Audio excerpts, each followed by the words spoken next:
안녕하십니까. 오늘 전세사기 피해자 지원 방안 온라인 설명회 진행을 맡은 국토교통부 전세사기 피해 지원단 방대혁 사무관입니다. 오늘 설명회는 지난 5월 27일에 발표했던 전세사기 피해자 주거안정 지원 강화 방안의 주요 내용을 먼저 설명해 드린 후에 온라인으로 참석하신 분들의 질의에 대해 응답을 듣는 순으로 약 1시간가량 진행될 예정입니다. 설명회는 전국에 계시는 모든 피해자분들이 장소에 구애받지 않고 들으실 수 있도록 온라인 방식으로 진행이 되며 사전에 안내된 국토교통부 공식 유튜브 채널을 통해 생중계 내용이 궁금하신 사항은 방송에 댓글을 달아주시면 주요 질의에 대해 직접 답변 드리도록 하겠습니다. 먼저 시작하기에 앞서 참석하신 분들을 간단하게 소개해 드리겠습니다. 먼저 국토교통부 박병석 전세사기 피해 지원 단장님이십니다. 안녕하십니까. 다음은 국토교통부 이장원 피해 지원 총괄 과장님이십니다. 다음은 한국토지주택공사 박종인 전세 피해 지원 팀장님이십니다. 마지막으로 주택도시보증공사 최우석 전세 피해 지원 기획팀장님이십니다. 국토교통부 전세사기 피해 지원 단장님의 간단한 인사말과 함께 설명회를 시작하겠습니다. 예, 안녕하십니까. 국토교통부 전세사기 피해 지원단장을 맡고 있는 박병석입니다.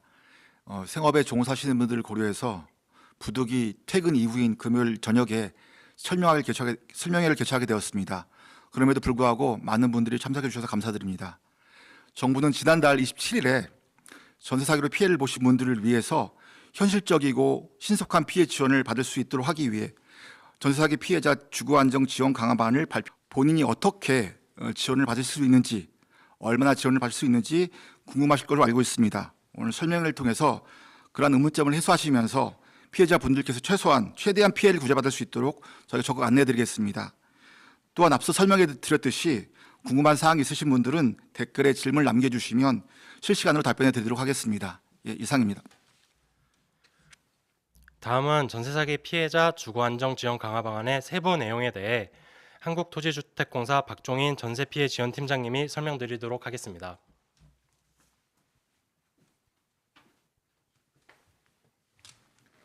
안녕하십니까. LH 전세피해 지원팀장 박종인입니다. 저는 전세사기 피해자 정부 지원 방안에 대해서 설명해 드리겠습니다.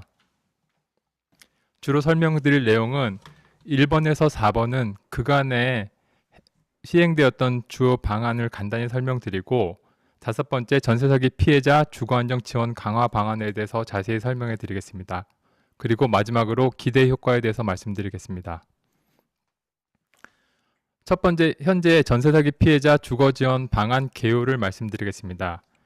작년 6월에 전세사기 특별법 25조에 의해서 LH공사는 피해주택을 매입하거나 만약에 매입하지 못하는 경우는 대체 공공임대주택을 우선 공급해드리고 피해자로 지정받지 못하거나 긴급한 경우는 긴급 주거지원을 실시하였습니다.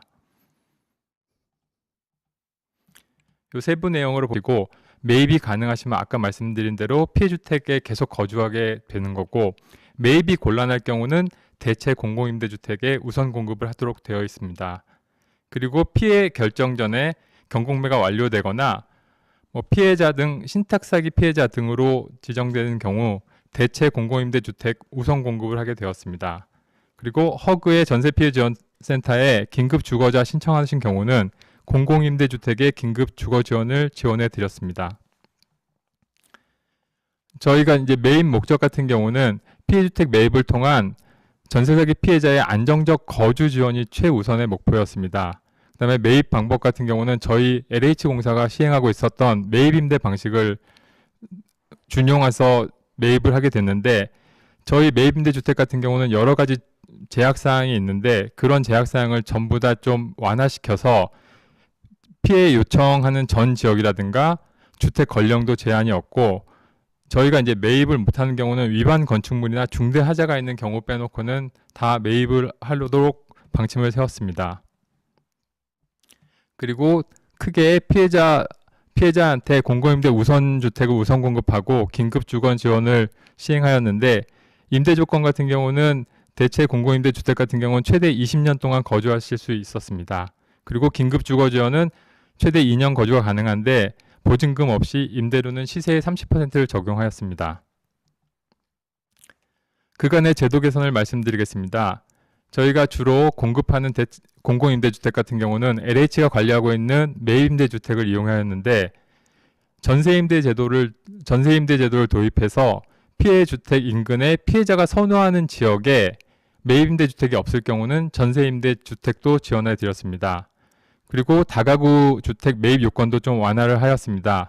처음에는 피해자와 피해자가 아니신 분들이 다가구에 전부 거주하시고 신청을 하셔야지 저희가 신청을 받았는데 피해자 전원의 동의, 2명 이상의 피해자만 합의를 하시면 저희가 피해주택을 매입할 수 있도록 요건을 완화하였습니다. 그리고 마지막으로 협의매수 방안을 수립하였습니다. 이 협의매수 같은 경우는 선순위 임차인 같은 경우는 자가 경매밖에 낙찰밖에 안 되기 때문에 피해 기간이 길어져서 저희가 협의매수를 통한 신속한 해결 방안을 협의매수하고자 방식을 도입하였습니다. 이런 제도 개선에도 불구하고 피해자 지원의 사각지대가 존재해서 전세 사기 피해자를 위한 실질적 주거 지원 방안이 필요하여서 저번 주에 발표한 전세 사기 피해자 주거 안정 지원 강화 방안을 발표하게 되었습니다. 크게 주거 안정 지원 강화, 매입 사각지대 해소, 금융 지원 강화, 전세 사기 피해 예방 4가지로 나눌 수 있는데 오늘 주로 다룰 내용은 주거 안정 지원 강화 방안과 매입 사각지대 해소 방안에 대해서 설명해 드리도록 하겠습니다. 가장 크게 변한 것은 저희가 매입을 하게 되면 경매 차익이 생기게 됩니다. 이 경매 차익을 활용한 피해자 주거 지원을 강화하도록 하는 게 가장 큰 핵심입니다.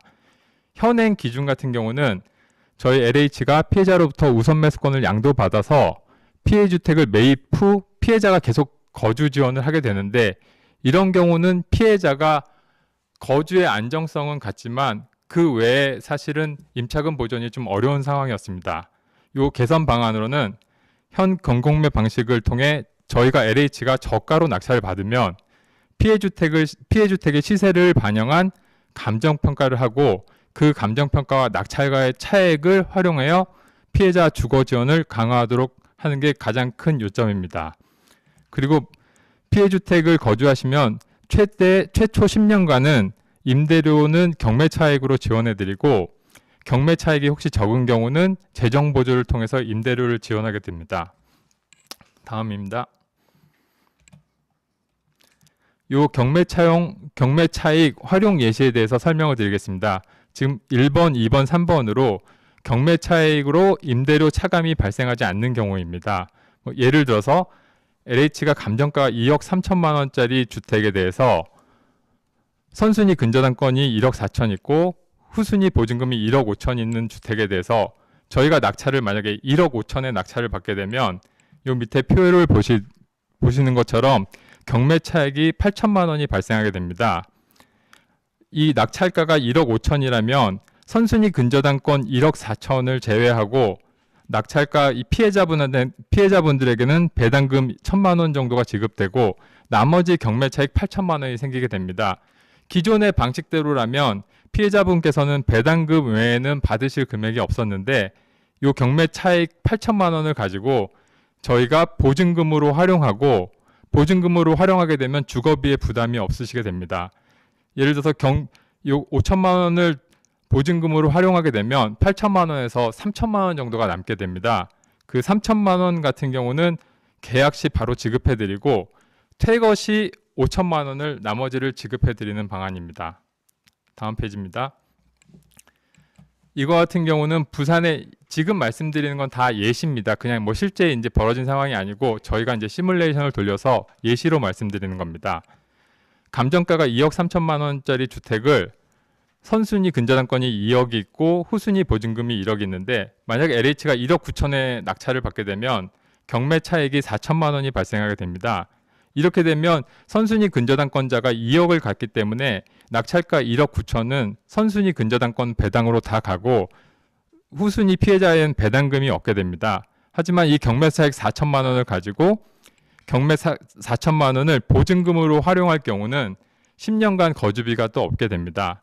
그다음에 10년간 거주 후 저희가 이제 예를 들어서 임대료를 월 10만 원으로 계산했는데 10년을 계산하면 1,200 주거비 부담이 없게 됩니다. 지금 요 세 가지 경우를 말씀드리는 거는 첫 번째는 좀 낙관적인 경우고, 두 번째는 보통의 경우고, 세 번째는 아주 보수적으로 예상을 한 건데, 이렇게 보수적으로 예상을 하더라도 피해자분께서는 임대료 부담이 전혀 없다는 겁니다. 다음입니다. 그리고 피해주택 매입 사각지대도 보완을 하도록 하겠습니다. 기존에는 위반 건축물 같은 경우는 저희가 위반 건축물을 LH가 매입하게 되면 이행강제금이 부과되고, 또 공공임대주택으로 활용이 곤란하여 그간 매입 대상에서 제외를 하였습니다. 하지만 이번에 개선 방안으로는 안전에 문제가 없고 매입 후 원상복구를 통해 원상복구가 가능한 경우는 피해주택으로 매입하도록 매입 확대를 하였습니다. 그리고 두 번째, 신탁사기 피해자 같은 경우는 특별법상 우선 매수권이 없어 매입 대상에서 제외가 되었고 저희가 도와드릴 방법이 없었는데, 신탁사기 물건에 대해서도 LH가 공매를 좀 적극적으로 참여하도록 하겠습니다. 그다음에 선순위 임차인 피해주택 매입입니다. 아까도 말씀드렸지만 선순위 임차인 같은 경우는 대항력이 있기 때문에 제3자가 낙찰이 되게 곤란해서 사실 경매가 유예가 많이 돼서 한 1년, 2년 이상을 끌게 됩니다. LH가 피해자와 협의하여 보증금을, 만약에 피해자분께서 선순위 임차인께서 보증금을 인수하지 않는 조건으로 선순위 피해주택을 경공매로 매입하면 경매 차익을 활용해서 피해자의 주거 지원을 하는 방안입니다. 그리고 다가구 주택에 대해서도 말씀드리겠습니다.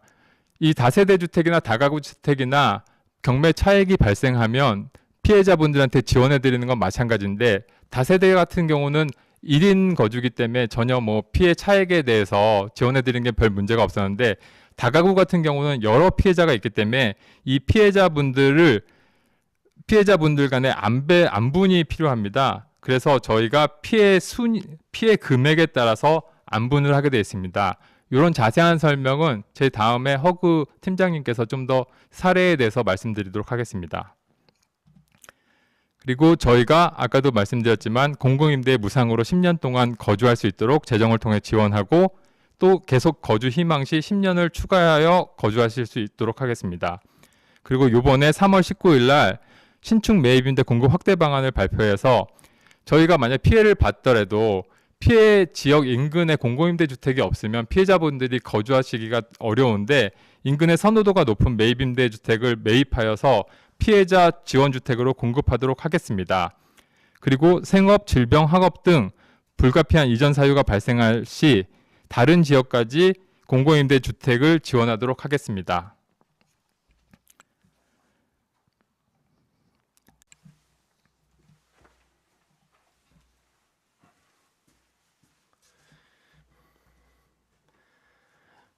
다음은 정부 방안에 대한 이해를 돕고자 경매 차익을 활용한 사례를 분석한 택도시보증공사의 최우석 전세 피해 지원 기획팀장님이 설명드리겠습니다.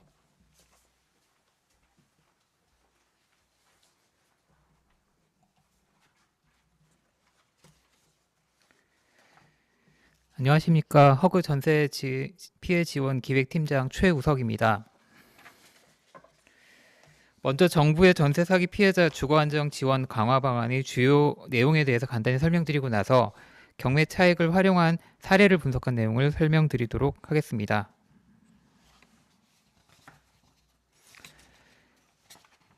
정부의 전세 사기 피해자 주거 안정 지원 강화 방안의 주요 내용입니다. 경매를 통해 피해 주택을 낙찰받아 매입한 후 공공임대를 제공하여 전세 사기 피해자의 주거 안정 지원을 강화합니다. 전세 사기 피해자로 결정된 임차인의 우선 매수권을 LH가 양도받은 후에 경매를 통해 피해 주택을 낙찰받아 매입하여 그 주택을 최대 20년까지 피해 임차인에게 공공임대로 장기 제공합니다. 경매 과정에서 LH가 정상 매입가, 즉 감정가보다 낮은 낙찰가로 피해 주택을 매입하게 되면 감정가에서 경매 낙찰가를 차감한 만큼의 경매 차익이 발생합니다.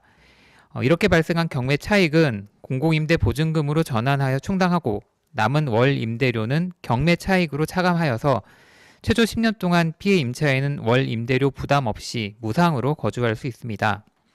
10년이 경과한 이후에도 임차인이 계속 거주하기를 희망할 경우에는 시세의 30에서 50%의 저렴한 비용으로 추가 10년 동안 거주가 가능합니다. 월 임대료를 지원한 후에 남은 경매 차익은 퇴거 시 피해 임차인에게 지급하여 보증금 손해 회복을 지원합니다.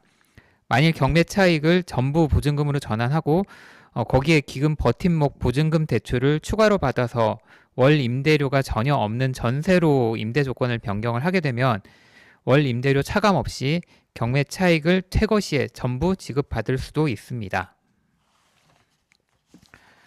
다음으로 피해 지원 사각지대를 해소합니다. 위반 건축물도 LH 매입 대상에 포함하고 그 경우에 입주자 안전에 문제가 없으면 LH의 이행 강제금 부과도 면제하고 또 LH는 매입 후에 위반 사항을 수선하여 안심하고 거주할 수 있는 환경을 조성합니다.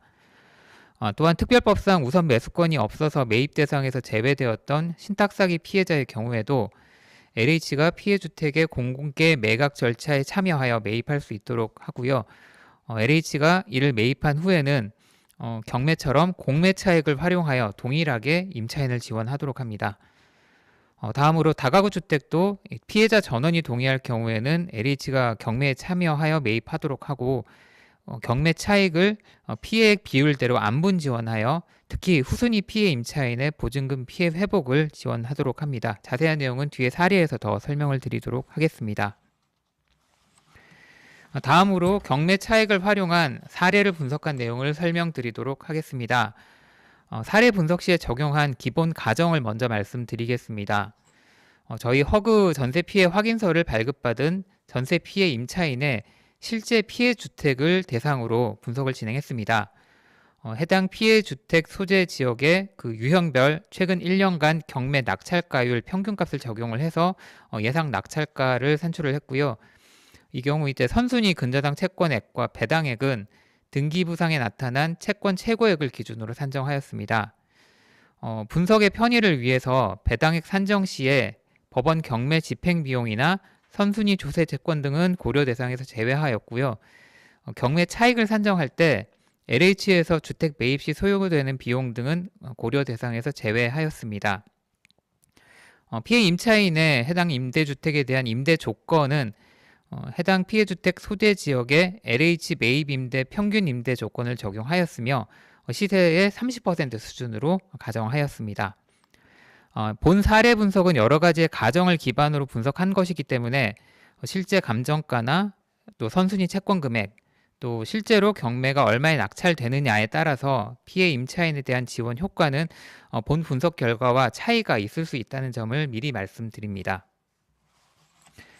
첫 번째는 선순위 근저당 채권이 없는 다세대 주택의 선순위 임차인의 경우입니다.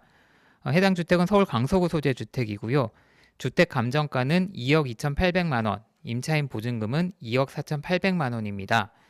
만약 이 주택이 경매에서 1억 8,100만 원에 낙찰될 경우에는 선순위 근저당 채권이 없기 때문에 임차인이 낙찰 금액을 전부 우선 배당받을 것으로 예상이 되고 또 경매 차익을 계산을 하면 감정가에서 낙찰가를 차감한 4,700만 원으로 예상이 됩니다. LH가 낙찰한 즉시 임차인이 만약 퇴거를 하게 된다면 해당 임차인은 경매 배당액에 또 경매 차익까지 합한 금액만큼 보증금을 즉시 회복할 수 있습니다. 그런데 만약 퇴거하지 않고 피해 주택에 계속 거주할 경우에는 경매 배당액만큼은 즉시 회복할 수 있고 그 경매 차익은 보증금으로 전환 충당됩니다. 그렇게 되면 이제 월 임대료가 53,000원 정도 계산이 되고요.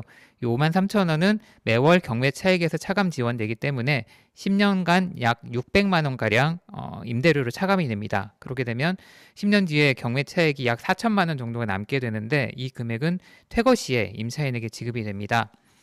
아까 말씀드린 것처럼 만약 기금 버팀목 보증금 대출을 추가로 받아서 이제 53,000원 월 임대료까지 없는 전세로 임대 조건을 바꾸게 되면 월 임대료 차감이 한 푼도 없기 때문에 경매 차익 전액을 퇴거 시 지급받을 수도 있습니다. 두 번째 사례는 선순위 근저당 채권이 있는 다세대 주택 후순위 임차인이고 해당 임차인이 이제 주택임대차보호법상 소액 임차인에 해당하는 경우입니다. 인천 미추홀구 소재 주택이고요. 주택 감정가는 9,500만 원, 선순위 근저당 채권은 1억 1,000만 원, 그리고 임차인의 보증금은 5,500만 원입니다. 만약 경매에서 이 주택이 6,700만 원에 낙찰이 된다면 임차인은 이 중에 최우선 변제금 2,200만 원만 배당을 받을 수 있고 나머지는 전부 선순위 근저당 채권에 배당될 것으로 예상이 됩니다. 만약에 경매 차익 지원이 없다면 피해 임차인은 2,200만 원만큼만 보증금 회복이 가능하겠지만 저희 이 사례처럼 경매 차익 지원을 받을 경우라면 LH 낙찰 즉시 퇴거할 경우에 경매 배당액에 경매 차익까지 합친 4,900만 원만큼 보증금을 회복할 수 있을 것으로 보입니다. 또한 이제 만약에 계속 거주할 경우라면은 2,200만 원만큼은 즉시 회복하고 나머지 경매 차익은 보증금으로 충당이 되고 이 경우에 월 임대료가 58,000원으로 계산이 되고 이만큼은 10년 동안 약 700만 원 차감 지원되기 때문에 임대료 차감되고 남은 경매 차익 2천만 원은 퇴거 시에 임차인에게 지급될 수 있습니다. 세 번째는 선순위 근저당 채권이 있는 다세대 주택의 후순위 임차인이고 소액 임차인에 해당하지 않는 경우입니다. 인천 미추홀구 소재 주택이고 해당 주택의 감정가는 2억 700만 원, 그리고 선순위 근저당 채권은 1억 5,100만 원, 임차인의 보증금은 8,500만 원입니다. 만약에 1억 4,700만 원 정도로 경매에서 낙찰이 된다라면 이 해당 낙찰 금액은 이제 모두 선순위 근저당에 배당이 되고 임차인은 전혀 배당받을 금액이 없을 것으로 예상이 됩니다. 경매 차익 지원이 없다면 임차인은 보증금을 한 푼도 회복하지 못할 것으로 예상이 되지만 경매 차익이 지원이 된다면 낙찰 즉시 퇴거하더라도 경매 차익 5,900만 원만큼 보증금을 즉시 회복할 수가 있습니다. 또한 해당 피해 주택에 계속 거주한다면 경매 차익을 보증금으로 전환 충당했을 경우에 전액 전세로 입주가 가능하시기 때문에 월 임대료 차감 없이 10년간 임대료 부담 없이 무상으로 거주하신 후에 경매 차익 전부를 이제 퇴거 시에 지급받으실 수 있습니다. 네 번째 사례는 선순위 근저당 채권이 있기는 한데 좀 적은 규모로 있는 다가구 주택의 후순위 임차인인 경우입니다. 임차인은 총 9구 가구가 있는데 이 중에 일부 임차인은 소액 임차인에 해당합니다. 서울 관악구에 소재한 주택이고요. 주택 감정가는 11억 5,200만 원, 선순위 근저당 채권은 3억 8,400만 원, 임차인의 보증금은 9가구 모두 합하여 10억 5,800만 원입니다. 해당 주택이 통째로 경매에 넘어가서 만약 10억 800만 원에 낙찰이 된다라고 하면 임차인 9가구는 이제 일부 최우선 변제금 그리고 이제 후순위 배당액을 합하여서 총 6억 2,400만 원 배당 받을 수 있을 것으로 예상이 되고 나머지 금액은 모두 선순위 근저당 채권에 배당될 것으로 예상이 됩니다. 경매 차익 지원이 없는 경우라면은 임차인은 경매 배당액 6억이 지원될 경우에는 이 금액에 이제 1억 4,400만 원의 경매 차익이 지원되기 때문에 즉시 퇴거하게 되면 총 7억 6,800만 원만큼 보증금을 즉시 회복할 수 있습니다. 그리고 만약에 이제 계속 거주할 경우에는 경매 배당액은 즉시 회복할 수 있고 경매 차익은 이제 보증금으로 전환 충당되기 때문에 이 중에 이제 월 임대료를 부담하는 가구가 3가구 정도 있습니다. 그 3가구는 월 평균 96,000원씩 부담을 하게 되는데 이 금액을 경매 차익으로 차감 지원하게 되고요. 10년 동안 한 2,500만 원 가량 임대료로 차감이 되고 이제 경매 차익이 1억 1,900만 원 정도 남는데 이 금액은 퇴거 시에 피해 임차인에게 지급됩니다. 임차인이 총 9가구이기 때문에 임차인별로 지원 효과가 좀 다릅니다. 요걸 이제 임차인별로 개별 분석한 내용을 설명드리도록 하겠습니다. 임차인 1부터 임차인 9까지 9가구가 있고요. 이 중에서 임차인 1에서 임차인 4까지 4가구는 선순위 임차인이고 경매 배당액만으로도 보증금을 전부 회복할 수 있기 때문에 피해가 전혀 없을 것으로 예상이 됩니다. 반면에 임차인 5번부터 임차인 9번만 받거나 아니면 경매 배당액이 전혀 없어서 보증금 피해가 발생할 것으로 예상이 됩니다. 이 경우에 이제 발생하는 경매 차익 1억 4,400만 원은 앞에 이제 선순위 임차인은 제외하고 피해액이 발생한 후순위 임차인 5가구를 대상으로만 지원이 되고요. 피해 임차인이 피해를 받은 피해 금액 비율대로 안분하여 지원이 됩니다. 이 안분된 금액은 이제 계속 거주할 경우에는 보증금 전환 또는 임대료 차감 지원에 해당으로 소요가 되고, 퇴거를 할 경우에는 보증금 회복에 지원을 받을 수가 있습니다. 마지막 5번째 사례입니다. 5번째 사례는 이제 선될 것으로 예상이 되고요. 경매차익 지원이 없다면 이제 1억 5천만 원만 전체 임차인 중에서 딱 한 가구만 이 보증금 회복이 가능할 텐데, 경매차익이 지원이 된다라면은 이제 경매차익 2억 7,800만 원이 이제 임차인에게 지원이 되고, 즉시 퇴거할 경우에 그 금액만큼 보증금을 즉시 회수할 수가 있습니다. 또한 해당 피해 주택에 계속 거주하게 된다라면은 이제 경매 배당액은 즉시 회복이 되고, 경매 차익은 보증금으로 전환 충당이 되어 이제 한 가구만 이제 월 임대료를 4만 5천 원 부담을 할 텐데, 그 금액은 경매 차익에서 차감 지원돼서 10년간 한 500만 원 정도 차감이 되고요. 남은 경매 차익 2억 7,200만 원은 퇴거 시에 지급이 됩니다. 마찬가지로 임차인 7가구에 대해서 이제 개별적으로 지원 효과를 설명드리도록 하겠습니다. 보시면은 임차인 1부터 임차인 7까지 있는데, 임차인 6번이 이제 소액 임차인에 해당을 해서 경매에서 1,500만 원 이제 배당을 받으실 수 있고, 나머지 임차인분들은 경매에서는 이제 배당이 없을 것으로 예상이 되는데요. 경매 차익 발생이 예상되는 2억 7,800만 원을 해당 임차인 7분에 대해서 이제 피해액 비율로 안분해서 지원을 하게 됩니다. 이 금액은 이제 만약에 즉시 퇴거하시게 되면 바로 보증금 회복에 소요가 되고요. 만약 경매 이 해당 주택에 거주를 하시게 된다라면은 임대료를 차감한 이후에 퇴거 시에 지급이 되어서 보증금 회복을 지원받으실 수 있습니다. 이상으로 설명을 마치도록 하겠습니다. 감사합니다.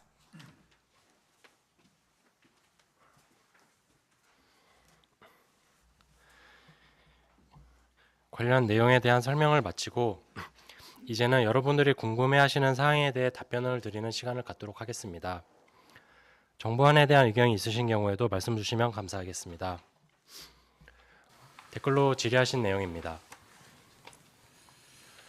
법원 감정가가 아니라 LH 감정가를 사용하는 이유는 감정가를 정부 입맛대로 정하여 경매 차익을 최대한 낮추려는 의도가 있는 것은 아닌지라고 질의해 주셨습니다. 이에 대해 답변 드리도록 하겠습니다. 네, 피해지원 총괄과장 이정원입니다. 방금 말씀해 주신 질의가 굉장히 많았던 것 같습니다. 정부가 감정가를 입맛대로 정해서 경매 차익을 줄이려는 의도가 아니냐라는 질문인데요. 그런 의도는 전혀 없고요. 피해자분들께서 오해하시는 게 LH의 감정가라고 하니까 LH가 직접 그 가격을 정하는 걸로 좀 오해를 하시는 것 같습니다. 아시다시피 그 주택의 가격은 감정평가사한테 의뢰를 하고 전문 평가사들이 결정을 하는 그런 과정을 당연히 또 거칠 것이고요. LH가 직접 결정하는 것이 아니라 평가사에게 위임을 해서 하겠다라는 거 하나 말씀드리고요. 그리고 왜 법원 감정가가 경매할 때 있는데 굳이 LH 감정가를 또 받아야 되느냐, 이런 말씀들을 많이 하십니다. 그래서 저희가 생각하는 이유는 법원 감정가라는 게 이제 경매가 시작될 때 그때 이제 받는 감정가입니다. 근데 아시다시피 경매가 요즘 1년, 길게는 3년까지 지금 길게 늘어지고 있는 상태이기 때문에요. LH가 그 집을 매입하는 그 시점에서 보면은 1년 또는 3년 전에 가격이 될 수가 있습니다. 그렇기 때문에 가장 현재 그 가격을 대표하는 새로운 감정가로서 매입을 하겠다라는 취지로 저희가 LH 감정가를 사용하겠다라고 말씀을 드린 바가 있습니다. 네. 그리고 이제 LH 감정가는 조금만 더 말씀을 드리겠습니다. LH 감정가가 조금 의구심 있게 자꾸 쳐다보시는 분들이 있어서 이게 분쟁의 소지가 있으면 안 됩니다. 그렇기 때문에 LH 단독이 아니라 한국감정평가사협회와 함께 최대한 공정하고 투명한 절차로 할 수 있도록 저희가 제도를 마련해 나가겠습니다. 예, 이상입니다.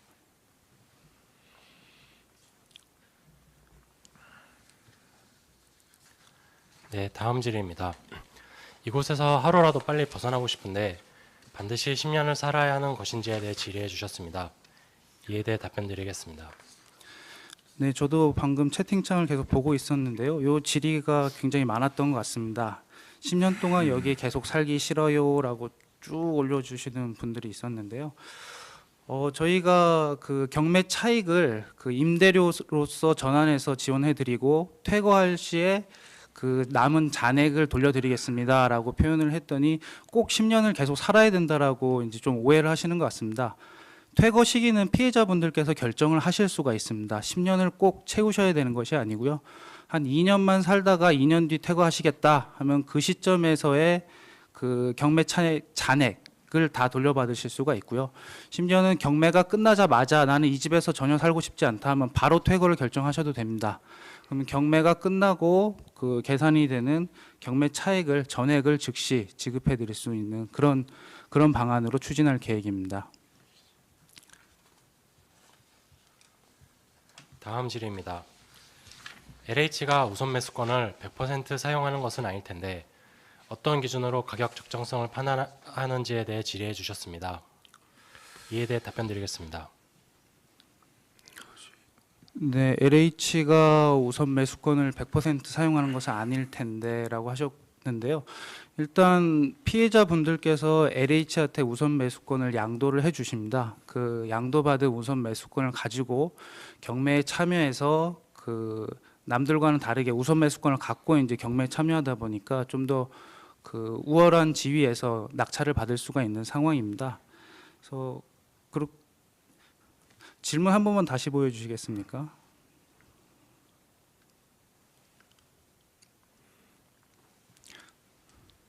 어떤 기준으로 가격 적정성을 판단하는지 구체적으로 어떤 질문의 의도를 잘 예, 제가 대신 말씀을 드리겠습니다. 아마 낙찰가를 얼마큼의 투철할 것인가를 물어보신 것 같은데요. 아까 지금 이장원 과장이 말씀을 드린 것처럼 우선 매수권을 피해자들께서 LH 넘겨주시면 LH가 그걸 가지고 낙찰을 받기 용이하게 됩니다. 최고가를 누가 낙찰을 하더라도 그걸 대신해서 우선 매수할 수 있는 권리를 LH가 쓰는 거기 때문에 LH가 우선 그 물건을 낙찰받을 수 있는 상황이고요.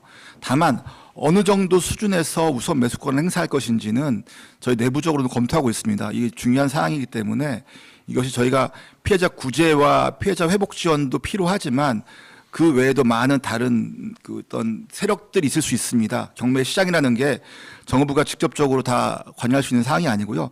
결국은 LH도 하나의 그 플레이어로서 참여하는 거기 때문에 어느 정도의 투철할 것인지는 내부 기준을 참고를 해서 마련을 해서 할 것입니다. 다만 현재의 평균 낙찰가율을 잘 적용을 할 것이다라고 말씀드리겠습니다. 예.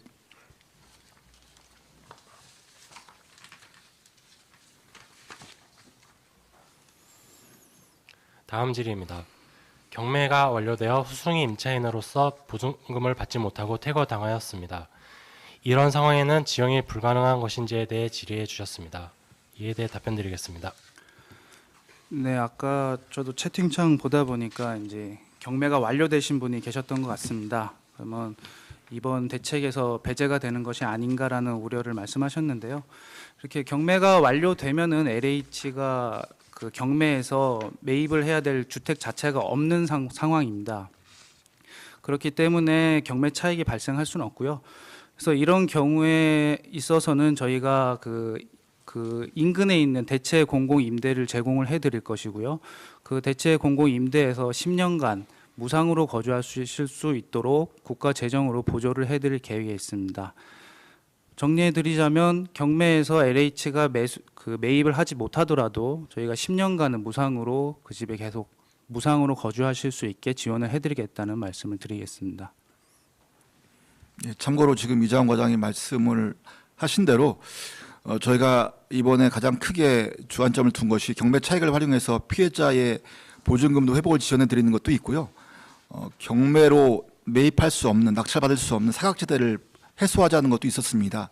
근데 이제 사각지대 중에는 이미 경공매가 끝나신 분들이 계십니다. 그런 분들이 특히나 이제 그런 분도 계시지만 또 어느 경우에는 우선 매수권을 LH 넘긴 다음에도 LH가 낙찰에 실패하는 경우도 있을 수 있습니다. 이런 경우 포함해서 도저히 LH가 낙찰로 매입할 수 없는 경우가 있습니다. 이런 경우는 지금 말씀드린 것처럼 똑같이 10년간의 무상거주, 그다음에 그 이후에 같이 적용하겠습니다. 이상입니다.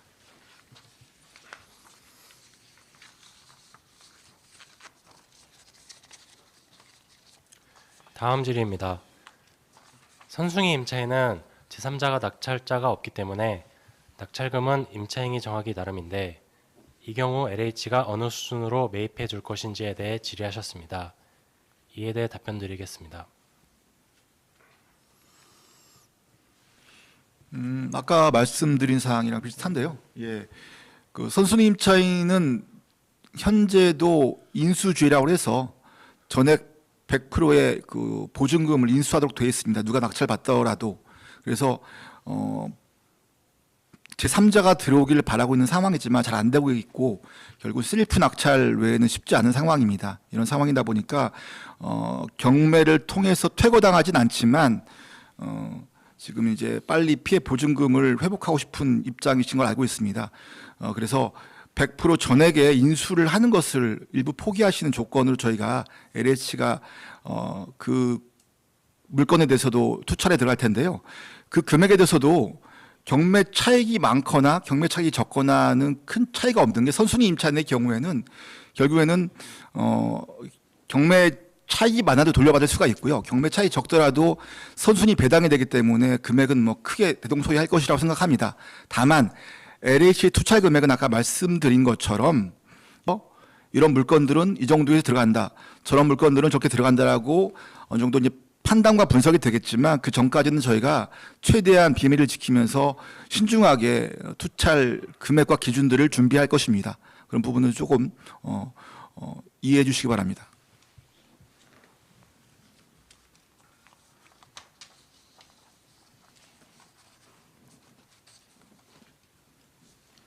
다음 질의입니다. 다가구 주택이 아닌 전세 사기 피해자들에게도 경매 차익을 안 보내주는지에 대해 질의하셨습니다. 이에 대해 답변 드리겠습니다. 다가구 주택은 하나의 등기가 있기 때문에 여러 세대에 대해서 경매가 한 건으로 진행이 됩니다. 그렇기 때문에 경매 차익을 각 세대별 그 가구별로 안분을 해드리는 거고요.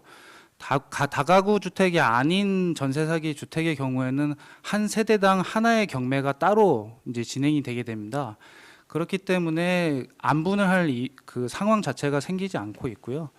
그 생각하시는 그대로입니다. 그 주택에 대한 한 주택에 대한 경매가 이루어지고 거기서 발생하는 경매 차익은 그 주택에 사시는 피해자분들께 다 돌아가는 그런 형상입니다. 그래서 다가구 주택 이외를 안분을 하겠다라는 것은 조금 개념상 맞지 않는 그런 상황인 것 같습니다.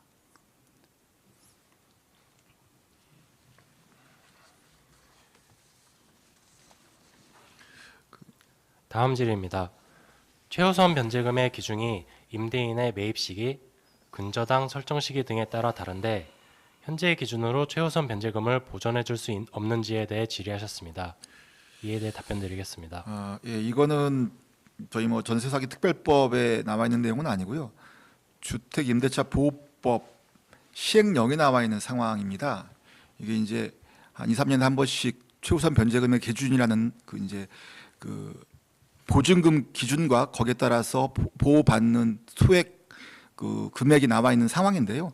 이게 저희가 국토부의 주택정책과 그다음에 법무부의 법무시민관실에서 함께 이제 계속 조사를 하면서 개정을 하고 있는 상황입니다. 현재 법 시행령상으로는 우려하시는 것처럼 현재 기준을 적용할 수 있는 상황은 아니고요.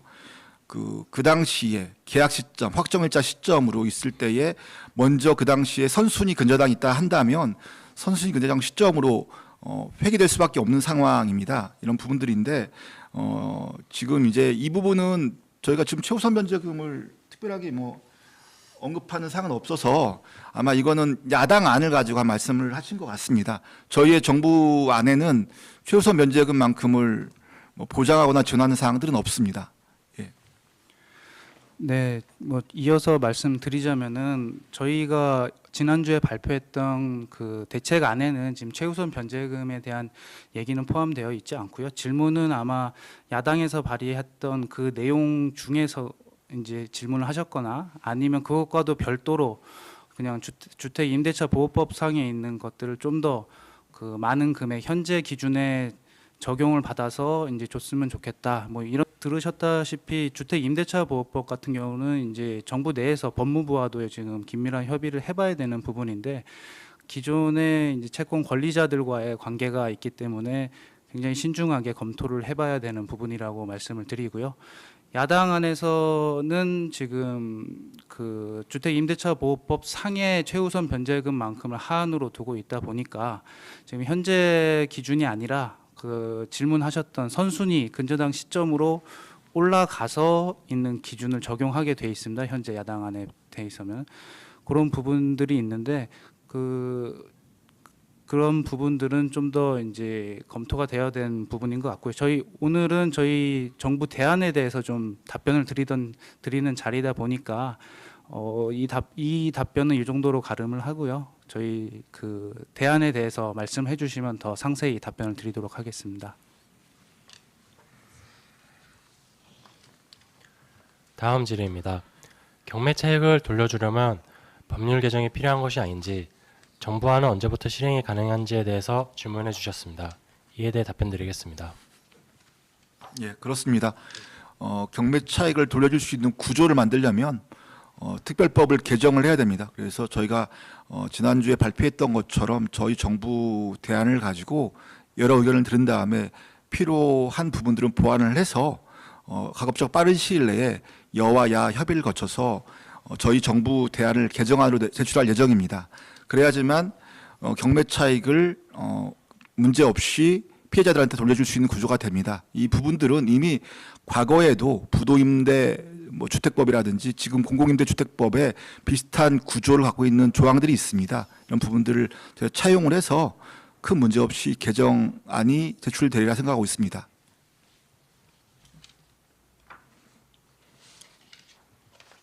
다음 질의입니다. 주거 지원은 왜 같은 지역에서만 가능한 것인지, 직장 등 이동으로 인해 지역이 부득이하게 변경된 사람은 주거 지원을 못 받는 것인지에 대해 질의해 주셨습니다. 이에 대해 답변 드리겠습니다. 예, 제가 답변해 드리도록 하겠습니다. 기존에는 이렇게 같은 지역의 피해 지역 위주로 저희가 공급해 드렸는데 이번 개정안에 이제 생업하고 질병, 학업 등 불가피한 이전 사항이 발생하는 경우는 다른 지역까지 대체 공공임대를 지원해 드릴 예정입니다. 이상입니다.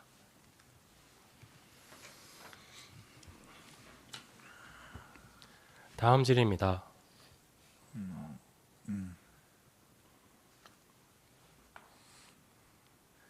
신탁 피해 건물 중 공매가 아니라 명도가 먼저 진행되고 있는 경우에는 어떻게 지원할 것인지에 대해 질의해 주셨습니다. 이에 대해 답변 드리겠습니다. 예, 통상 신탁 사기 건물은 이제 공매가 하기 전에 명도를 먼저 하는 경우가 더 많은 것으로 알고 있습니다. 그래서 이제 LH가 공매에 참석을 해야 되는데요. 이미 명도로 그 집에 안 계신 경우가 있는 것으로 알고 있고요. 크게 다른 점은 없습니다. 공매가 끝나서 그 주택이 없어지기 전에, 그러니까 명도를 받아서 나가시기 전이나 명도를 받고 나가신 후에라도 공매만 끝나지 않았더라면 그 피해자분은 LH한테 그 우선 매수권을 양도하고, 우선 매수권이 없죠. 그 집에 대해서 매입을 요청하면 LH가 그 공매에 참여를 할 겁니다. 우선 매수권은 없지만 그 공매에 참여해서 그 집을 매입을 하고요. 그때 발생하는 공매 차익으로 동일하게 지원을 해드릴 수가 있습니다. 그러니까 명도가 됐다 안 됐다라는 것은 그 공매에 참여하냐 안 하냐랑은 또 별도의 문제이기 때문에 명도가 먼저 진행되더라도 LH가 공매에 참여해서 공매 차익을 만들어낼 수 있다라는 점을 그 한 가지 말씀드리고요. 그 다음에 그 차익을 드리기 전에 명도 때문에 이제 그 집에서 퇴거를 해야 되면은 주거 안정성에 위협을 받을 수 있습니다. 그 분들에 대해서도 그 집이 아닌 다른 인근에 있는 대체 공공 임대를 저희가 지금 현행 법에서도 지원을 해드릴 수 있습니다. 그래서 명도가 먼저 진행되시면 인근에 있는 대체 공공 임대로 이주를 하시고, 그리고 LH가 그 공매에 참여해서 공매 차익을 발생해서 지원을 해드리는 그런 절차로 진행된다라는 걸 말씀드리겠습니다. 근데 제가 좀 덧붙일 거는 이 신탁 사기 같은 경우는 저희가 우선 매수권이 없기 때문에 낙찰받기는 조금 왜냐하면 저희가 우선 매수권을 갖고 있으면 어느 정도 우선권이 있어서 경매가 진행되면 저희가 낙찰받을 확률이 되게 높아지는데 신탁 사기는 그런 부분은 조금 어려움이 좀 더 있다고 생각해 주시면 될 것 같습니다. 이상입니다. 그래서 만약에 어려움이 있어서 이제 낙찰을 받지 못한다 그런 경우에도 아까 말씀드렸듯이 경매가 완료된 분들과 마찬가지로 인근에 있는 대체 공공 임대에서 사실 수가 있고요. 그리고 10년 동안은 임대료를 내지 않고 무상으로 계속 거주를 하실 수 있도록 또 지원을 해드린다는 말씀드리겠습니다. 다음 질의입니다. 다가구 반지하 불법 건축물도 매입 가능한지에 대해 질의 주셨습니다. 답변 드리겠습니다. 예, 제가 말씀드리겠습니다. 이 다가구 같은 경우는 다가구 주택에 반지하가 있는 경우는 저희가 이제 건물을 구분 등기가 아니고 하나의 등기이기 때문에 그거 같은 경우는 매입이 가능한데 현재 이제 다세대 주택의 지하 같은 경우는 지금 현재 주거 상향 사업이라고 해서 지하 주택에는 저희가 공공임대로 공급을 거의 예전에는 이제 매입한 게 있는데 지금은 다 주거 상향을 시켜드리고 있는 경우가 있습니다. 그래서 사실상 다세대 주택의 지하층은 조금 더 검토를 한번 해봐야 되고 불법 건축물 같은 경우도 저희가 이제 회복이 좀 가능한 부분 같은 경우는 최대한 긍정적으로 판단을 해서 매입할 생각입니다. 기존에는 이제 저희가 보면 임대인들이 이제 방을 더 많이 만들기 위해서 불법으로 가벽을 세우거나 아니면 거실 같은 데다가 가벽을 세워서 이제 방하고 거실을 구분하게 하는 경우도 꽤 많은 저희가 이제 실태 조사를 해보니까 이제 그런 경우는 어느 정도 회복이 가능하기 때문에 그런 불법 건축물 같은 경우는 저희가 이제 모든 불법 건축물을 다 사겠다는 의미는 아니고 좀 진행을 저희가 이제 가장 이제 회복이 가능한 위주로 먼저 하고 점점 더 확대해 나갈 계획입니다. 이상입니다. 예, 참고로 뭐 추가로 말씀드리면 지금 이제 LH 팀장님 말씀해 주셨는데 저희 이번에 불법 건축물까지도 한시적으로 LH가 낙찰을 받을 수 있고 한다면 전부 다 이제 한시적 양성화를 하겠다는 그 대책입니다. 그래서 불법 건축물을 LH가 낙찰을 받더라도 바로 불법이 양성으로 치유되진 않지만 최대한으로 수선 비용을 들여서 이 정상적인 건물로 쓰실 수 있도록 바꿔드릴 것이고요.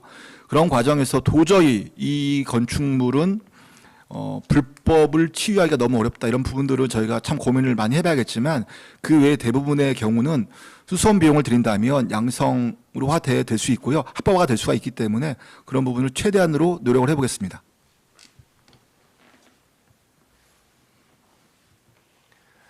다음 질의입니다.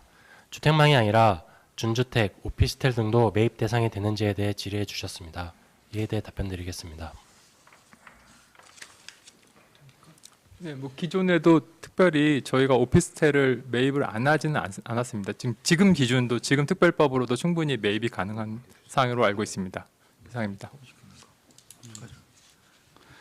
예, 추가로 저희가 지난주에 그 대책을 발표하면서요. 이번에 경매 차익을 활용한 지원 방안뿐만 아니라 대출 완화 방안도 일부 이제 발표를 했는데요. 그 중에 하나가 지금 HF에서 하고 있는 보금자리론에서는 이제 오피스텔을 그 대출 대상에 포함시키지 않고 있었습니다. 하지만 앞으로는 주거용 오피스텔에 대해서는 그 보금자리론 대출 대상에 포함시켜서 지원을 할 계획에 있습니다. 네, 이상입니다.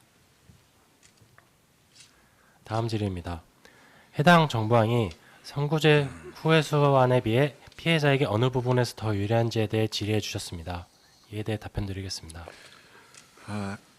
저희가 이거를 준비를 하고 발표를 할 때에 상당히 이제 어려운 부분이 아마 피해자들께서는 야당안과 정부의 대안 중에 금액적으로 어떤 게 더 회수가 많이 되는지 아니면은 뭐가 더 나은지를 물어보시리라 생각했습니다. 당연한 사실인데요. 실제 저희는 일률적으로 말씀드리는 어려운 상황이 있습니다. 대략적으로 뭐 큰 차이가 없을 것이라 생각하고 있지만 저희 정부 대안의 가장 중요한 거는 살던 집에서 피해자들께서 공공임대 주택으로 LH가 낙찰받아서 제공을 해드리면 안정적으로 저렴하게 오래 살 수 있다는 것을 제공해드리는 게 가장 큰 목적입니다. 그런 과정에서 부차적으로 임대료도 없이 경매 차익을 통해서 드린다는 것이기 때문에 저희가 금액과 금액을 가지고 하기는 쉽지는 않고요. 조금 다르지만 그럼에도 불구하고 지금의 현재 경매 차익이 대략적으로 다세대 빌라가 전국적으로 얼마큼 정도의 낙찰되는지를 본다면 한 60% 중반대 위나 아래 아니면 하회하고 있는 상황이기 때문에 법원 감정가든 LH 감정가든 이거를 100으로 본다면 그만큼의 차이가 분명히 발생하고 있는 것은 사실입니다. 그래서 저희가 그 정도의 퍼센트 포인트가 분명히 발생을 해서 돌려드리면서 그 금액으로 10년간 무상 거주도 해드리고 그 이후에도 저렴하게 살 수 있게 해드린다라는 게 저희가 좀 강조하고 싶은 말씀입니다. 예. 다음 질의입니다. LH 공공임대 거주 중이더라도 정부안이 개정되면 개정된 지원 사항을 동일하게 적용받을 수 있을지에 대해 질의하셨습니다. 이에 대해 답변 드리겠습니다. 예, 일부 피해자분들께서 이미 LH에게 그 우선 매수권을 양도를 하시고 LH가 이제 대신 낙찰을 받는 이 절차를 이미 거치신 분들이 있습니다. 이 분들은 현행법에 따라서는 이제 그 집에서 계속 거주만 하실 수 있는 상황인데 앞으로 법이 개정되면 그때 발생하는 경매 차익을 이미 이제 소급해서 적용을 받으실 수 있느냐 이런 질문을 하신 걸로 이해가 되고요. 저희가 이 부분을 당연히 소급을 해서 지원을 해드릴 수 있도록 국회와 협의를 할 계획입니다. 어느 시점에 LH에게 우선 매수권을 넘겼느냐의 차이에 따라서 지원을 받고 못 받고가 있으면 안 된다라고 생각을 하고요. 같은 피해자분들께서 같은 선택을 하셨으면은 같은 지원을 받으시는 게 맞을 거라고 생각을 합니다.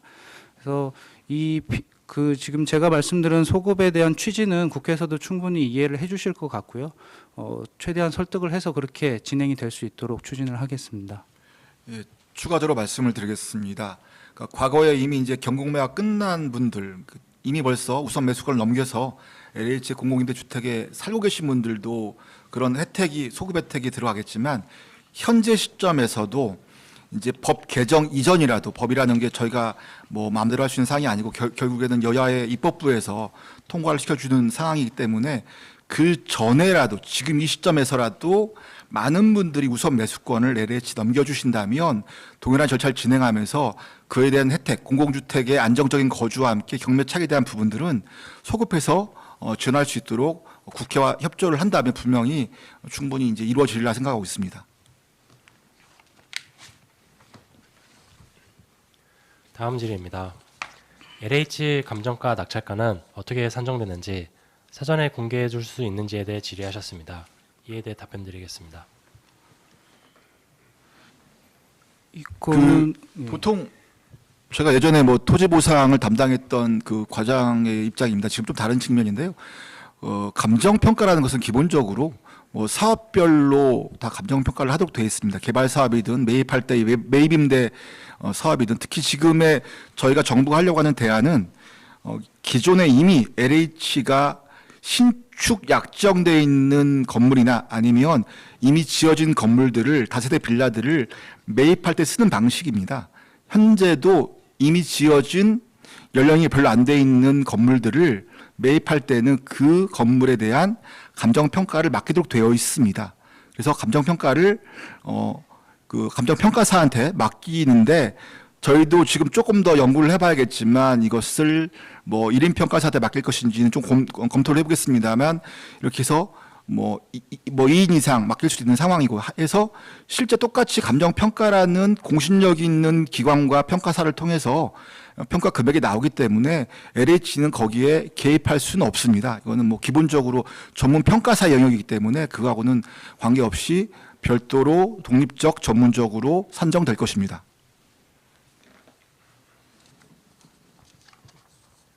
다음 질의입니다. 다가구는 전세대 동일시에만 매입이 가능한지에 대해 질의 주셨습니다. 답변 드리겠습니다.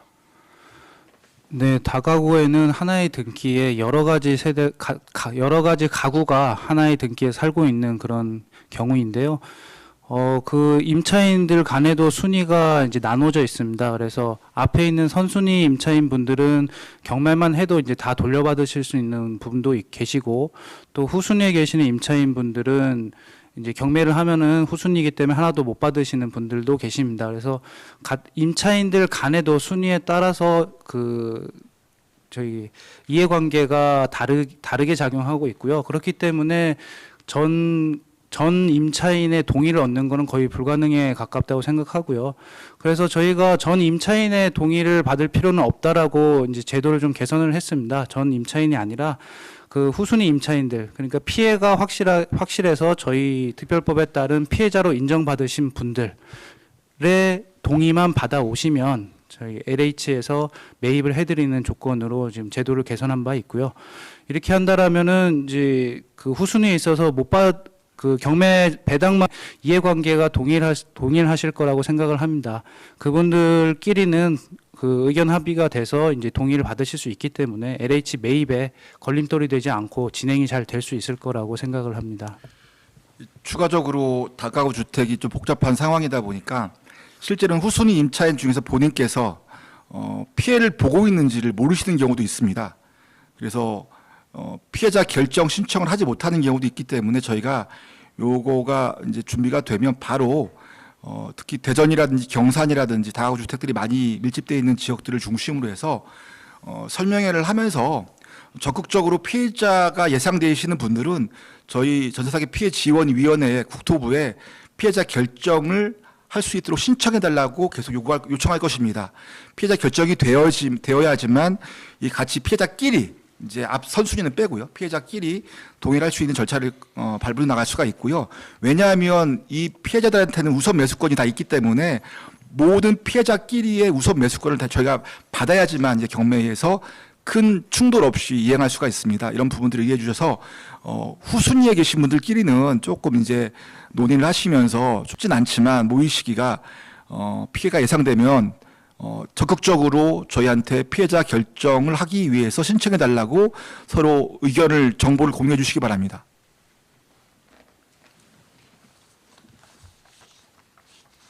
다음 질의입니다. 중기청 등 다른 버팀목 대출은 대환 대출이 안 된다고 들었는데 개선해 줄 수 없는지에 대해 질의하셨습니다. 답변 드리겠습니다. 네, 아까도 말씀을 하나 드렸는데요. 그 지난주에 발표했던 저희 대책 중에 경매 차익을 지원해 드리는 것 외에도 좀 대출 기준을 완화해 드리는 부분들이 좀 있었습니다. 이것도 그 중에 하나인데요. 그간에는 다른 버팀목 대출을 받으신 분들은 대환 대출을 받을 수 없게끔 좀 제한이 있었습니다. 하지만 앞으로는 기존의 그 버팀목 대출을 받으신 분들, 아까 질문에 있던 중기부 대출 포함해서요, 모든 버팀목 대출을 받으신 분들도 대환 대출을 받아서 조금이라도 좀 낮은 금리를 적용받으실 수 있도록 지원을 할 계획입니다.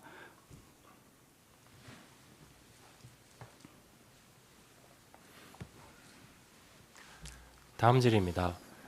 최고 낙찰 금액이 LH 내부 기준에 적합하지 않을 경우 LH가 우선 매수권의 활용을 포기하고 경매에 참여하지 않는다는 사각지대를 어떻게 해소하는지에 대해 질의하셨습니다.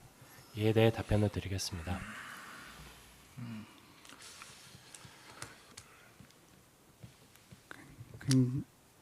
굉장히 어려운 질문을 하셔서 그 아까도 좀 비슷한 취지의 답변이 하나 있었는데요.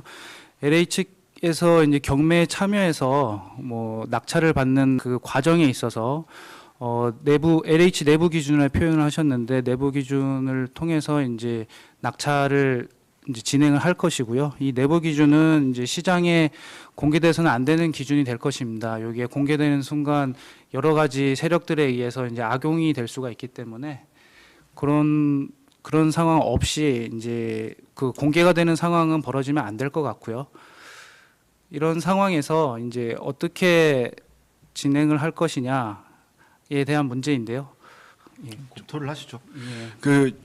이 어려운 질문인데요. 그렇습니다. 아까 말씀을 드린 대로 LH 내부 기준으로 투찰에 대한 그 가격에 대한 기준을 분명히 정할 것입니다. 정하고 어느 정도 렌즈를 둬가지고 LH 직원들이 직접 참여하는 것이기 때문에 상당히 부담을 느끼면서 참여를 할 것입니다. 다만 이것을 저희만 하는 것이 아니고 피해자들 구제하기 위해 저희가 함께하는 측면도 있지만 그 외의 세력들이 분명히 있습니다. 경매를 전문으로 하는 분들이 계시기 때문에 그분들은 저희나 LH의 이 투찰, 입찰에 대한 부분들을 분석을 할 것입니다.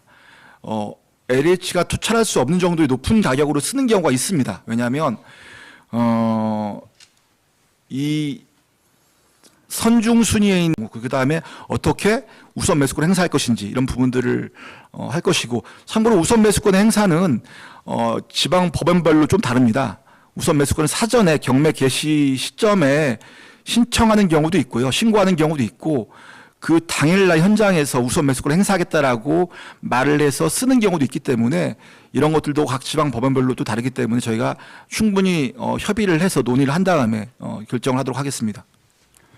제가 좀 더 예. 보충 설명을 드리면, 이제 사실 낙찰가가 너무 높게 쓰는 경우는 사실상 선순위 채권자들만 유리하게 됩니다.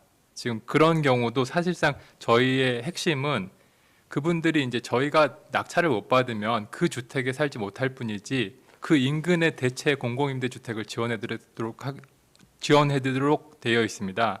그러니까 기존에 저희 댓글들을 보면 기존의 주택에 너무 살기 싫으신 경우도 꽤 많기 때문에 저희가 꼭 매입을 못한다 손치더라도 그 인근에 대체되는 공공임대주택을 지원해드리기 때문에 그 주거 안정에 대해서는 큰 어려움은 없을 거라고 생각합니다. 예, 추가로 그 계속 매입이 안 돼서 인근의 대체 공공 임대를 지원해드린 경우에는 10년간 무상으로 사실 수가 있기 때문에요. 주거 안전에 대해서는 저희가 최대한 최선을 다해서 지원을 해드린다는 말씀드리겠습니다. 예정된 시간이 다 되어 이번 질의가 마지막 질의가 될 것 같습니다. 마지막 질의입니다. 피해자가 직접 정부안과 선구제 후회 수안 중 본인 여건에 맞는 것을 선택할 수 없는지에 대해 질의해 주셨습니다. 이에 대해 답변 드리겠습니다. 예, 저희가 지난 주에 이제 대책을 발표하고 이제 피해자 단체 그리고 시민 단체에서 요건에 대한 질문을 여러 차례 해주신 걸로 알고 있습니다. 정부안도 좀 효과가 어느 정도 있는 것 같은데, 그렇다라면 그 당초에 발의가 돼 있던 야당의 선구제 후 회수안이랑 정부안을 둘 다 입안을 하고 피해자들이 여건에 맞게끔 이걸 선택해 주면은 좋지 않겠느냐라는 이제 질문을 저희한테 계속 하고 있고요. 저희 입장은 그렇습니다. 이 두 가지 중에 선택을 하려면 둘 다 작동 가능한 안이어야 될 것 같습니다. 하지만 저희가 지지난달부터죠. 저희가 그 전문가분들을 모셔놓고 토론회를 몇 차례 했었습니다. 야당의 선구제 후 회수안을 저희가 작동을 시키려면 어떻게 해야 되는지, 과연 작동 가능성은 어느 정도인지에 대해서 세 차례 이상 토론회를 했었는데요. 결론은 좀 작동하기가 좀 어렵다라는 측면을 많이 말씀을 하십니다. 어떤 부분이 제일 어려운가 하면요, 이제 그 선구제 후 회수안 같은 경우에는 경매가 되기 이전에 그 피해자분이 신청하는 그 시점에 그 공정한 가치 평가를 해서 그 가격으로 그 채권을 매입을 해드려야 됩니다. 그럼 공정한 가치 평가가 무엇이냐? 그러니까 이제 굉장히 중요한데요. 공정한 가치 평가에 대한 건 야당 안에서 정확하게 정의가 되어 있지 않습니다. 대통령령에 위임이 되어 있는 상태고, 저희가 통상 채권을 평가하는 기준들을 좀 살펴보면은 그 채권이 나중에 경매에 갔을 때 얼마에 돌려받을 수 있느냐, 요 가격이 공정한 가치 평가로 이제 되는 게 보통입니다. 그래서 그런 기준이라고 가정을 해서 저희가 판단을 해봤을 때 현재 시점에 그 채권의 가격은 한 2년, 3년 뒤에 경매에서 얼만큼을 배당을 받을 수 있느냐를 판단을 해야 되는데요. 2년, 3년 뒤에 경매에서 과연 낙찰률이 얼마로 결정이 될지, 그리고 그 피해자분들의 채권 앞에 선순위에 얼마나 많은 선순위 채권들이 있는지를 다 판단해야 이제 그 임차인들의 채권의 가격을 판단을 할 수가 있습니다. 그 가격이 현재 시점에서 지금 판단하는 게 거의 불가능하기 때문에 이 선구제 후 회수안이라는 것이 작동이 되기 너무 어렵다. 그런 지금 결론이 저희끼리 전문가들과 의견을 들어보니 그런 얘기를 지금 계속 듣고 있는 상태고요. 그래서 이게 작동이 되지 않는다라면 두 가지 중에 선택할 수 있는 옵션이 아니라 이제 하나는 작동이 잘 안 되는 안, 그리고 저희가 이번에 발표한 안은 이제 이미 LH가 매입 임대 프로그램을 가지고 있습니다. 기축 건물들을 매입해서 LH가 공공임대로 사용하는 프로그램을 그대로 사용하면서 경매 차익을 지급해드리는 그런 대책이다 보니까 예산도 이미 확보가 되어 있고요. LH 내에 매입을 할 수 있는 인력, 조직도 이미 확보가 되어 있습니다. 물론 양이 늘기 때문에 더 추가로 확보를 해야 됩니다. 하지만 기본 틀이 갖춰져 있기 때문에 저희가 법만 개정이 된다라면 바로 즉시 시행할 수도 있는 상황입니다. 예를 들어서 금년 예산에도 저희가 매입임대 예산이 5.3조인데 그것과 별도로 전세 사기 피해자들을 위한 매입임대 예산이 7천억이 이미 확보가 되어 있기 때문에 법만 통과되면은 바로 시행을 할 수 있는 그런 상황이고요. 그래서 저희가 보는 시점은 지금 정부 대안은 바로 법만 개정되면 운영을 할 수 있는 안, 그리고 야당의 안은 지금 그 공정한 가치 평가를 어떻게 해야 되는지에 대해서 전문가들과 굉장히 많은 토론과 과정을 거쳐야지만 저희가 시행할 수 있는 안, 현재로서는 시행하기가 굉장히 어려운 안, 이렇게 인식을 좀 하고 있습니다. 그렇기 때문에 두 가지 중에 선택하는 거는 사실 쉽지 않아 보이고요. 저희 현 시점에서는 어떤 것이 더 현실적으로 빠르게 실현이 돼서 피해자분들께 도움이 되는 안인지를 판단하고 실현 가능성이 높은 안을 조속히 추진하는 것이 더 좋지 않을까라는 생각을 하고 있습니다. 이것으로 질의응답을 마치도록 하겠습니다. 마지막으로 단장님의 마무리 말씀이 있겠습니다. 예, 1시간 10분 정도 소요가 됐습니다. 저희도 준비를 해서 첫 번째 시간이었었는데 저희 대책에 대한 부분들을 설명을 드렸고요. 또 이제 사례 분석을 통해서 실제로 해당되는 피해 주택별로 좀 분석을 해봤습니다. 도움이 되셨는지 모르겠는데 여하튼 저희는 주거 안정 가장 중요한 그 목적을 향해서 저희가 이번에 빨리 진행할 수 있고 신속히 진행할 수 있으면서도 실질적으로 작동이 가능한 안을 준비했다는 말씀을 드리겠습니다. 늦은 시간까지 설명에 참석해 주신 여러분께 감사드리면서 댓글을 통해서 질의해 주시고 건의하신 사항들은 저희가 적극적으로 지금 이 대안이 끝난 게 아니기 때문에 보완이 필요한 사항들은 보완을 하면서 발전시켜 나가도록 하겠습니다. 또 앞으로도 지속적으로 이런 자리를 마련해서 궁금한 사항들은 계속적으로 해소시켜 드리도록 하겠습니다. 예, 오늘 늦은 밤까지 많이 참석해 주셔서 감사드립니다. 고맙습니다. 이상으로 설명회를 마치도록 하겠습니다.